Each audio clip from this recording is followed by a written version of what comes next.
எங்களை அதிகமாய் நேசிக்கிற எங்கள் அன்பின் பரலோக பிதாவே, மை துதிக்கிறோம், ஸ்தோத்தரிக்கிறோம் அப்பா. இந்த புதிய நாளை காண செய்த கிருபைக்காக நன்றியாப்பா. ஒவ்வொரு நாளும் எங்களை பத்திரமாய் பாதுகாத்து ஜீவனோடு வைத்திருக்கிறீரே நன்றியாப்பா. இந்த வருட கடைசி வரை எங்களை பாதுகாத்தீரே நன்றியாப்பா. ஒவ்வொரு நாளும் எங்களுடைய தேவைகளை சந்தித்தீரே நன்றி. எங்களையும் எங்களுடைய குடும்பங்களையும் பத்திரமாய் பாதுகாத்து கொண்டீரே, அதற்காக ஸ்தோத்திரமாப்பா.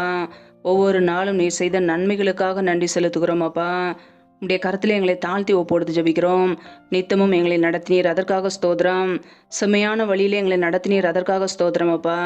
இணைந்திருக்கிற ஒவ்வொரு குடும்பங்களையும் உடைய கரங்களில் அர்ப்பணிக்கிறோம். என் தேவன் தாமே ஆசீர்வதிப்பீராக. பிள்ளைகளை இந்த வருடம் முழுவதும் பாதுகாத்தீர், அதற்காக நன்றியப்பா. எல்லா தேவைகளையும் சந்தித்தீரே நன்றி. சத்துருக்களின் கிரியைகளுக்கு விலக்கி பிள்ளைகளை பாதுகாத்தீரே நன்றி. எல்லா தீமைகளுக்கும் விலக்கி எங்களை பாதுகாத்தீரே நன்றியப்பா. பிரயாணங்களிலே போகும்போதும் வரும்போதும் எவ்வளவோ ஆபத்து வந்தபோதும் எங்களை தப்பு வைத்தீரே, அதற்காக உமக்கு கோடாகோடி ஸ்தோத்திரமாப்பா. உடைய கரங்களிலே எங்களை அர்ப்பணிக்கிறோம். இந்த நாள் முழுவதும் உடைய கரம் எங்களோடு கூட இருக்கட்டும். தொடர்ந்து எங்களை வழி நடத்துங்க. எங்களுடைய தேவைகளை சந்திங்கப்பா. உமக்கென்று வாழ எங்களை அர்ப்பணிக்கிறோம்.